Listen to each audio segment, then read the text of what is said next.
నమస్తే మేడం. నమస్తే అండి. బాణం షర్మిలారెడ్డి రివర్స్ అయిందని జగన్ రెడ్డి గుండెల్లో గుచ్చుకుంటానని చెప్పి ప్రజలు అనుకుంటున్నారు. దాని మీద మీ వివరణ. అన్న వదిలిన బాణం బూమరాంగ్ అయింది అంటే అసలు వైఎస్ షర్మిల అనే ఆవిడ రాజకీయాల్లోకి ఎలా అరంగేట్రం చేసిందని చెప్పి మనం ఫస్ట్ చెప్పుకోవాలి. ఈ విషయం ఎలా వచ్చింది? అన్న జైల్లో ఉన్నప్పుడు ఆంధ్ర రాష్ట్ర ప్రజలందరినీ కూడా నమ్మబలికి ఈవిడ్ని అన్న వదిలిన బాణం అనే పేరుతోటి రాష్ట్ర ప్రజల్లో తీసుకొచ్చాడు. పాదయాత్రతోటి రాష్ట్రం అంతా తిరుగుతూ అన్నని ముఖ్యమంత్రి స్థానంలో కూర్చోబెట్టింది. మరి తల్లిని చెల్లిని ఇద్దరిని కూడా తను ఏదైతే అనుకున్నాడో ముఖ్యమంత్రి హోదాలో ఉండాలి అని, దానికోసం ఆ రోజు తనే రాజకీయాల్లో తీసుకొచ్చాడు.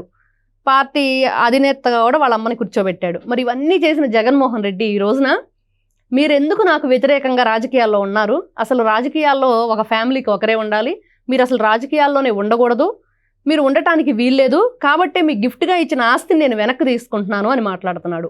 మరి ఆ రోజున నీ స్వార్థం కోసం, నువ్వు ముఖ్యమంత్రి హోదాలో కూర్చోవటం కోసం, మరి అదే తల్లి, అదే చెల్లి, అదే నీ ఫ్యామిలీ వ్యక్తులే. మరి ఒకే ఫ్యామిలీ నుంచి అంతమంది ప్రచారం, నీ మనిషి కావాలి, నా సొంత చెల్లెలో నా తల్లిలో ఉంటేనే నేను ముఖ్యమంత్రిగా గెలవగలుగుతాను. మరి ఈ రోజున అదే తల్లి అదే చెల్లి ఏం చెప్తున్నారంటే అసలు జగన్మోహన్ రెడ్డి అనే వ్యక్తిని నమ్మకూడదు, ఒక మోసగాడు, ఒక చీటరు, మరి అట్లాంటి వ్యక్తి, విశ్వసనీయత లేని వ్యక్తి జగన్మోహన్ రెడ్డి. మరి ఈ రోజున అట్లాంటి వ్యక్తిని ఎవరైనా క్షమిస్తారా అంటే, మేమైతే మా తల్లిగారిని, నాకైతే ఆస్తి అవసరం లేదు, మేనల్లుడు మేనకోడలు దగ్గర నుంచి కూడా ఆస్తి లాక్కున్న ఘనత, తల్లి మీద కేసు వేసిన ఘనత జగన్మోహన్ రెడ్డికి దక్కుతుంది అని చెప్పేసి షర్మిల మాట్లాడుతున్నారు. అంటే షర్మిల వద్దనడానికి అది షర్మిల సంపాదించిన ఆస్తి కాదు, జగన్మోహన్ రెడ్డి సంపాదించిన ఆస్తి కాదు, లేదా విజయమ్మ పుట్టింటి ఇచ్చిన ఆస్తి కాదు. వైఎస్ రాజశేఖర రెడ్డి ఏ రకంగానూ సంపాదించనే ఉండే, దోచుకొనే ఉండే, ఇంకోటిగానే ఉండే. ఆయన హయాంలో ఆయన ముఖ్యమంత్రిగా చేసినప్పుడు సంపాదించిన ఆస్తి, దాన్ని పంచుకోవడానికి ఇన్ని గొడవలు పడాల్సిన అవసరం ఉందా? ఇక్కడ అసలు 2019 నుంచి 24 వరకు జగన్మోహన్ రెడ్డి వైఎస్ఆర్సీపీ పార్టీ అధికారంలోకి వచ్చాక రాష్ట్రంలో చేసింది ఏంటి అంటే, వాళ్ళు ఏదైనా ఒక సంస్థలను తీసుకొచ్చారా, ఒక కంపెనీలను తీసుకొచ్చారా, మరి నిరుద్యోగ యువతకి ఉద్యోగాలు ఇచ్చారంటే అట్లాంటిది ఏదీ లేని పరిస్థితి. రాష్ట్రాన్ని దోచుకోవటం, వచ్చిన నిధులన్నీ కూడా కొల్లగొట్టుకొని వీళ్ళు ఏం చేశారో తెలియని పరిస్థితి.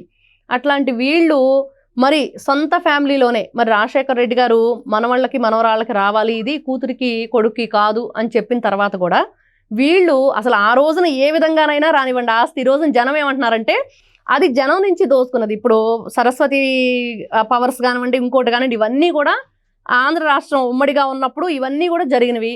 మరి ఈ రోజున జన ఆస్తి కోసం మీరు కొట్టుకోవటం ఏంటి? దీన్ని జనంలో తీసుకొచ్చేసి మీ ఫ్యామిలీ ఇష్యూస్ని, ఒకవైపు ఏమో సొంత చెల్లి కన్న తల్లి, ఇంకొక వైపు బాబాయ్ కూతురు, ఆమె ఒకవైపు అడుగుతుంది మరి నా తండ్రిని చంపిన వాళ్ళు ఎవరు అని. ఇటు చూస్తే చెల్లెలేమో అసలు ఈ ఆస్తికి ఎవరు వారసులు అంటే నా కొడుకు కూతురిని కూడా మేనల్లుడు మేనగోడల నుంచి నువ్వు లాక్కున్నావని. ఈ విధంగా చూసి ఈ రోజున ఆంధ్ర రాష్ట్ర ప్రజలందరూ ఏం కోరుకుంటున్నారంటే అసలు జగన్మోహన్ రెడ్డి అనే వ్యక్తి బెయిల్ రద్దు చేయాలి, అవినాష్ రెడ్డి అనే వ్యక్తి బెయిల్ రద్దు చేయాలి, వీళ్ళ బెయిల్ రద్దు చేసి వీళ్ళని జైల్లో కూర్చోబెడితే రాష్ట్రంలో ఉన్న సమస్యలన్నీ కూడా తీరిపోతాయని ఆంధ్ర రాష్ట్ర ప్రజలందరూ కోరుకుంటున్నారు. జగన్మోహన్ రెడ్డి పార్టీ పెట్టిన దగ్గర నుంచి ముఖ్యమంత్రి అయ్యేదాకా కష్టపడింది షర్మిలారెడ్డి. ఆవిడ పాత్ర ఆయన ముఖ్యమంత్రి అవడం వెనక చాలా గణనీయంగా ఉంది. అలాంటి షర్మిలారెడ్డిని ఆమె అన్న భార్య భారతిరెడ్డి పసుపు కుంకుమలు పెట్టి మంచిగా చూడాల్సింది పోయి బయటకు గెంటేయడాన్ని మీరు ఎట్లా చూస్తారు? ఇక్కడ జగన్మోహన్ రెడ్డి భార్య భారతిరెడ్డి, అసలు భారతిరెడ్డి అనే ఆవిడ పాత్ర ఏంటి అంటే ఆవిడ అన్నీ కూడా తెర వెనక నుంచి నడిపిస్తూ ఉంటుంది. తెర ముందు తోలుబొమ్మలాగా జగన్మోహన్ రెడ్డి ఆడతాడు. అది అందరికీ తెలిసిన విషయమే. ఆ రోజున షర్మిల గారు కూడా అదే చెప్పారు, ఎవరి ఆడిస్తే నువ్వు, ఎవరు మాట్లాడిస్తే మాట్లాడుతున్నావు, ఎవరు ఆడిస్తే ఆడుతున్నావు జగన్ గారు, మీరు ఆవిడ చెప్పినట్లే చేస్తున్నారు, కాబట్టి ఆవిడ లాక్కోమంది కాబట్టే మా దగ్గర నుంచి మీరు ఆస్తులన్నీ కూడా లాక్కున్నారని. మరి భారతిరెడ్డి గారి గురించి మాట్లాడుకోవాలంటే ఇక్కడ మనం సాక్షి పేపర్ను చూస్తున్నాం.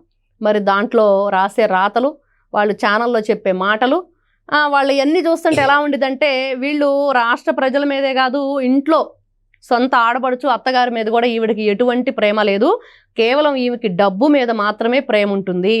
కేవలం ఏదైతే వీళ్ళకి ఒక అధికారంగా ఒక హోదాలో ఉండాలి, ప్రజాప్రతినిధులుగా ఉండి ప్రజాధనాన్ని దోచుకోవాలి, దాని మీద ఉన్నంత ఇంట్రెస్ట్ ఇంకా దేని మీద ఉండదనేది భారతిరెడ్డి గారు ఈ రోజున ఇంట్లో సొంత భర్త, ఇటు అత్తగారు, ఆడపడుచు వీళ్ళందరూ కూడా ఈ విధంగా ఇబ్బంది పడుతుంటే మరి ఆవిడ వాయిస్ ఇవ్వాలి.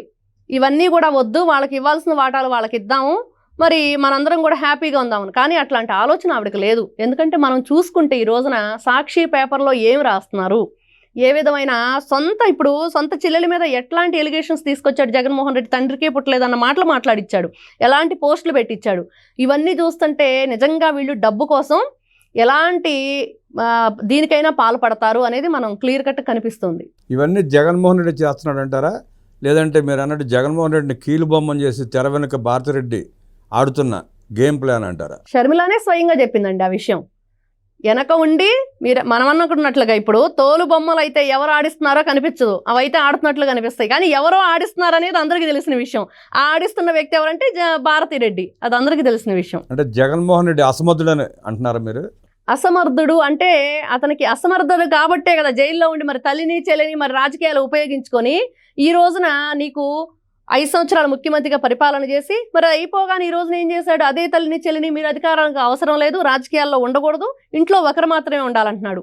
మరి అతను అసమర్థుడా, మరి లేకపోతే ఆవిడ ఆడిస్తున్నట్టు ఆడుతున్నాడా అంటే అతనికి సొంత ఆలోచన కన్నా కూడా భారతిరెడ్డి చెప్పే మాటలే ఆయనకి అదే ప్రకారం వెళ్తాడు. మొన్న షర్మిలారెడ్డి గారు మాట్లాడుతూ సునీతారెడ్డి ప్రాణానికి హాని ఉందని భయపడుతూ ఆవిడ ఒక ప్రెస్ మీట్ పెట్టి చెప్పారు. ఆ భయపడటం వెనక జగన్మోహన్ రెడ్డి ఉన్నాడంటారా, భారతిరెడ్డి ఉందంటారా? భారతిరెడ్డే ఉండిద్దండి, అది అందరికీ తెలిసిన విషయం. ఎందుకంటే సొంత తండ్రి చనిపోతే మరి ఒక్క మాట కూడా ఆవిడకి బయటకు మాట్లాడలేదు. మరి 6 అనుమానాస్పద మృతులు ఏవైతే ఉన్నాయో సాక్షులు, వాళ్ళలో 1% ఇతనున్నాడు, ఎవరైతే భారతిరెడ్డి వాళ్ళ తండ్రి. మరి అతను ఎవరు చంపారు, ఏ విధంగా చనిపోయాడు, ప్రతి ఒక్కరు ఈ రోజున ఆంధ్రప్రదేశ్ రాష్ట్ర ప్రజలందరికీ కూడా ఒకటే ఉంది, భారతిరెడ్డి అనే వ్యక్తి మరి ఈ రోజున తండ్రి చనిపోయినా కూడా మరి అక్కడ ఉన్న కుట్ర కోణాలు ఏవైతే ఉన్నాయో అవన్నీ కూడా వీళ్ళందరూ కలిసికట్టుగానే చేస్తున్నారు. మరి వీళ్ళందరూ కలిసే ఇవన్నీ కూడా చేశారు. మరి అట్లాంటిది రేపు సునీతను కూడా ఏదైనా చేస్తారనేది అందరికీ అనుమానమే. సహజంగా 5 కేజీలు 10 కేజీలు 20 కేజీలు బంగారం మ్యాక్సిమం, ఇప్పుడు మీరు అన్నారనుకోండి 10 కేజీలు బంగారం ఇస్తే ఏం చేసుకోవాలో మీకు తెలియదు. అట్లాంటిది 10 లక్షల కోట్లు దోచుకున్న భర్తని అడ్డం పెట్టుకుని దోచుకున్న భారతిరెడ్డి ఆ 10 లక్షల కోట్లు ఏం చేస్తుందని మీరు అనుకుంటున్నారు? మనం ఏదైతే శుభలగ్నం సినిమా చూస్తాం, దాంట్లో ఆమెని భర్తని ₹1,00,00,000 అమ్మేసి అవన్నీ కూడా బెడ్ మీద వేసేసుకొని పడుకొని ఓతగా మురిసిపోతూ ఉండిద్ది. నిజంగా ఆ సినిమానే గుర్తొచ్చిద్ది జగన్ రెడ్డినను భారతిరెడ్డిని చూస్తే. అదే ధోరణి వీళ్ళది కూడా. అంటే 10 లక్షల కోట్ల రూపాయలకి కకృతిపడి ఆశపడి జగన్మోహన్ రెడ్డిని అమ్మేసిందంటారా? అంతే, మరి లిటరల్లీ అదే జరుగుతుంది. శుభలగ్నం సినిమా చూస్తే మనకి ఎలా ఉందో, కట్టుకున్న భర్తని ₹1,00,00,000 అమ్మేసిన ఆమెని క్యారెక్టరు, అదే క్యారెక్టర్ ఇక్కడ కనిపిస్తుంది. ఆంధ్రప్రదేశ్ రాష్ట్ర ప్రజలందరూ క్లియర్గా శుభలగ్నం సినిమానే కనిపిస్తుంది అక్కడ. స్త్రీ మూలంగా జగన్ రెడ్డికి ప్రమాదం ఉందని చెప్పి ఎవరు ఆ స్త్రీ అనుకుంటున్నారు? లక్ష్మీపార్వతి. లక్ష్మీపార్వతి ఏం జరుగుతుంది జగన్మోహన్ రెడ్డిని? మొన్న ఏదైతే మనం చూస్తే బసవ తారకం క్యాన్సర్ హాస్పిటల్ గురించి తనకి మేనేజ్మెంట్ హోదాలో ఏదో కావాలని చెప్పేసి ఒక పదవి అని చెప్పి కోర్టుకు వెళ్ళిందో, ఆ పదవి తనకు వస్తే గనక బసవ తారకం క్యాన్సర్ హాస్పిటల్ నేను రాజశేఖర్ రెడ్డి క్యాన్సర్ హాస్పిటల్గా మారుస్తాను, ఆ తర్వాత ఆయన ఆస్తులకు సంబంధించి నేను కోర్టుకు వెళ్తాను అనే ఆలోచనలో ఉందనేది ఈ రోజున వినిపిస్తున్న వార్త. లక్ష్మీపార్వతి స్థాయి జగన్మోహన్ రెడ్డి వంటింట్లో వంట తప్ప హాల్లోకి వచ్చే పరిస్థితి కూడా లేదు. ఆవిడ ఏం చేయగలుగుతుంది అన్న ప్రశ్న కూడా ఉత్పన్నం అవుతుంది. అంటే వంటింట్లోంచి హాల్లోకి రాని మనిషి జగన్మోహన్ రెడ్డి ఏం చేయగలుగుతుంది అనుకుంటున్నారు? విశ్వవిఖ్యాత నట సార్వభౌమ నందమూరి తారక రామారావు గారే ఎక్కడో ఉండి వీరగంధ సుబ్బారావు పక్కన హార్మోని వాయించుకుంటూ మరి ఏ విధంగా ఎంటర్ అయింది ఈ తాటకి అనేది వీరగంధ సుబ్బారావు గారే చెప్పారు. ఒక తాటకి, ఒక శూర్పణక, ఇది ఒక లంకిణి శంకిణి అని. మరి అట్లాంటి ఆవిడ అట్లాంటి రూపురేఖలన్నీ మార్చుకొని మనం చూస్తూ ఉంటాం సినిమాల్లో. అది భూతాలు అదేదో మారుస్తూ ఉంటాయి ఆత్మలు అని చెప్పేసి, ఆ విధంగా ఈవిడ కూడా అన్ని రకాలుగా మార్పు చెంది జగన్మోహన్ రెడ్డి ఇంట్లో ప్రవేశించగలదు. ఆ టాలెంట్ అయితే ఉంది లక్ష్మీపార్వతి దగ్గర. జగన్మోహన్ రెడ్డి చరిత్ర కూడా రాయటం మొదలుపెట్టిందంట. ఖచ్చితంగా మొదలుపెట్టింది ఆవిడ. అదే కదా ప్రయత్నం. నెక్స్ట్ ఇక్కడ వెంట్రుక వేసి కొండలు లాగాలని చెప్పి చూసింది, పోతే వెంట్రుక వస్తే కొండని, అది జరగలేదు. లాగి చెంప పెళ్ళు అనేటట్లు కొట్టింది తీర్పు అక్కడ కోర్టు. మరి తిరిగి మళ్ళీ ఈ రాజశేఖర రెడ్డి పేరు పెడదాం అనుకున్నానని చెప్పేసి ఇంకో స్టోరీ అనుకుని జగన్మోహన్ రెడ్డి గారి దగ్గర చేరింది. అంటే లక్ష్మీపార్వతిని కూడా వెనకుండి భారతిరెడ్డి గారు ఆడిస్తున్నారు అనుకోవాలా? ఖచ్చితంగా. ఇప్పుడు ఇచ్చారు కదండి ఆవిడకు ఒక పదవి ఇచ్చారు, ఏదో ఉద్యోగం వెలగబెడుతుంది, దాంట్లో శాలరీ వస్తుంది, మొన్నటి వరకు తింటూనే ఉంది. మరి ఎవరైతే నందమూరి తారక రామారావు గారి విగ్రహాలు ధ్వంసం చేస్తుంటే మాట్లాడిందా, అక్కడ కాలేజీ పేరు మారుస్తుంటే మరి మాట్లాడిందా, మాట్లాడితే నేను ఆయన భార్యనని చెప్తే ఏ విధంగా నువ్వు భార్య అయ్యావో ఎవరికి అర్థం కావట్లేదు ఈ రోజు కూడా. జగన్మోహన్ రెడ్డి అసమర్థుడు, వెనకాల ఉండి నడిపిస్తోందంత భారతిరెడ్డి అంటూ వివరించిన మీకు ధన్యవాదాలు చెప్తూ నమస్కారం.